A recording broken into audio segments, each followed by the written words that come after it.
This is a video analysis of Chris K. This first video was taken on January 12th. We'll first take a look at Chris's swing in slow motion, and then we'll review his swing mechanics position by position.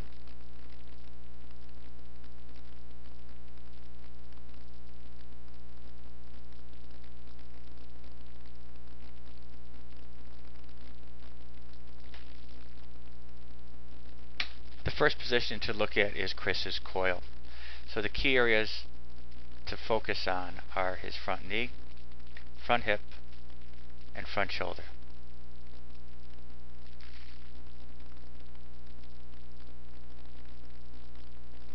Chris takes a high leg kick. That's perfectly fine. That's his personal style. But you will see in taking that high leg kick, Chris's front knee has moved in, front hip has moved in, front shoulder has moved in.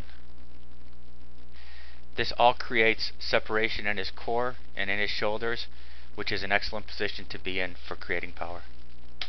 The next position to look at is his short position.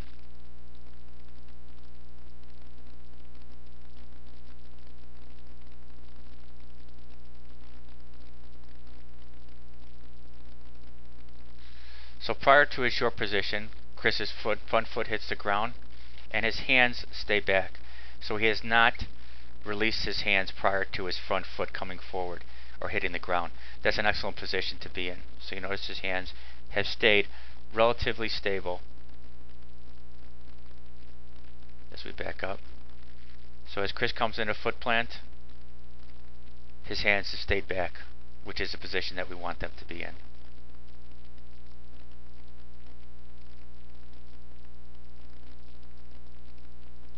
Now moving into the short position.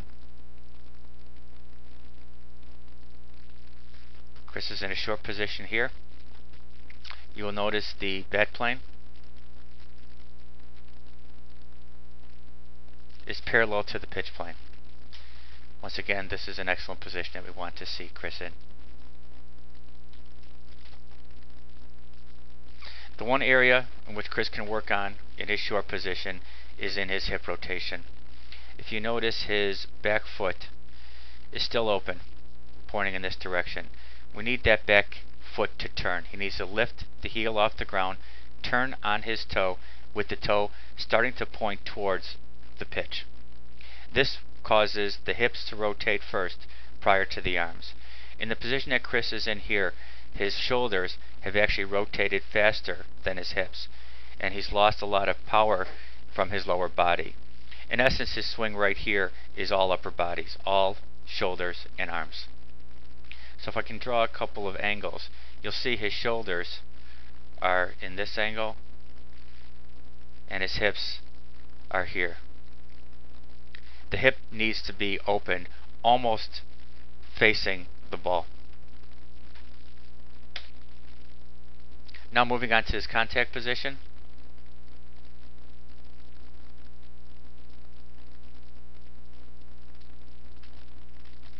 Back one more frame.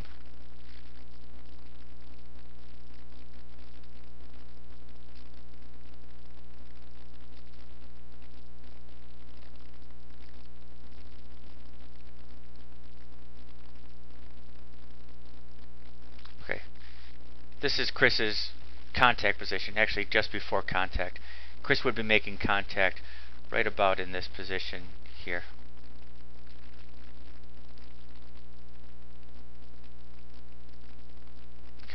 Right about there. You'll notice Chris's arms.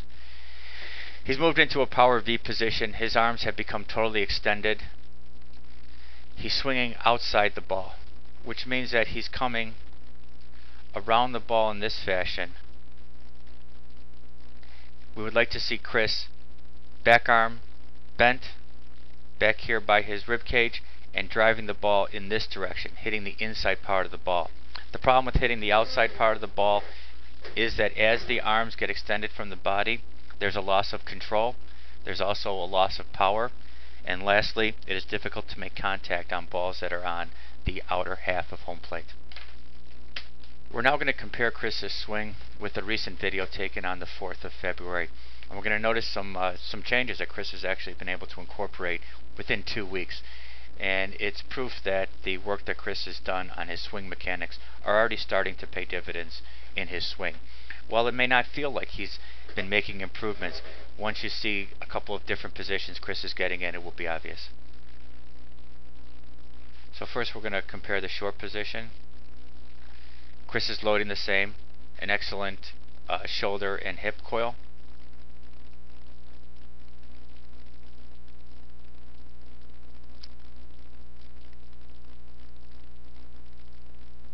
So here's a short position. Once again, nice bat plane has been established. But the key thing to see here is you notice that Chris is starting to get his lower body engaged. His front foot is rotating. He's dropping his back knee. And the hips are now slightly ahead of the shoulders. So the lower body is now engaged in the swing. So when we can compare, front foot was pointing backwards, very little bend, very little movement in the back hip. Here, back foot has rotated, bend in the back knee, back hip has started coming through. Now let's compare a contact.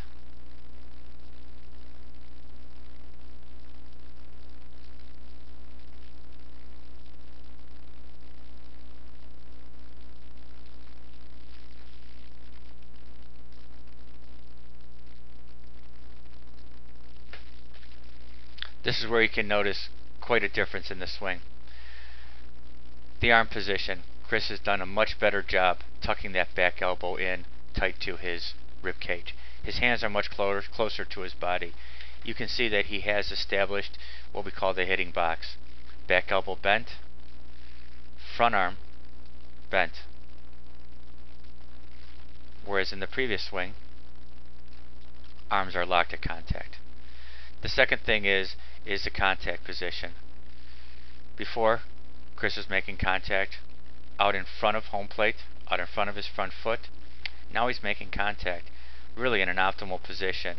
Anywhere between the front toe and the front knee is a perfect place for powerful contact. The one area I'd like to see Chris work on this contact position is getting that back hip rotated a little bit quicker. At contact, that back foot should have been completely turned and that front hip should have been completely rotated over. Secondly, his lead elbow. I'd like to see that lead elbow drive a little higher through the pitch plane. What that will do is that will lengthen his swing, or lengthen the time that his bat head is on pitch plane. That will be beneficial as he's making contact on pitches that are a little bit slower or a little bit faster. The last thing we're going to look at is a comparison of Chris's swing versus Albert Pujols. Albert Pujols takes a very small stride forward, but he does lift his foot. His foot lift is actually similar to Chris. It's a relatively high foot lift. As Albert Pujols is lifting that foot, you'll notice that that front hip turned in, front knee came down, front shoulder came in. So Albert Pujols loads in a similar fashion as Chris does.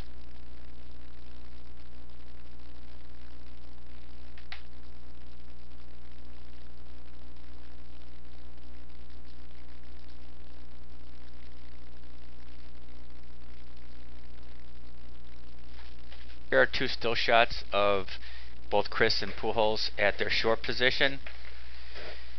Pujols has driven his knee down. He is rotated on his back foot.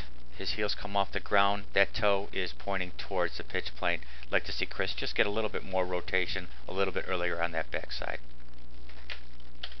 Now at contact. You'll notice Chris and Pujols are in similar positions. Back elbow low, tight to the body. Back elbow low, tight to the body. The difference in Pujols' swing, what we talked about before, that front elbow is higher and driving through the ball. I'd like to see Chris just get that elbow up a little higher. In both cases, contact is being made out here around the front foot.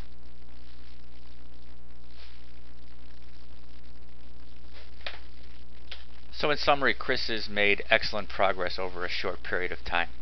The two areas in which to focus on is, as Chris is doing the torque drill, really focusing on getting that back hip rotated, getting that back foot up on the toe, heel off the ground, back knee down, and front leg locked.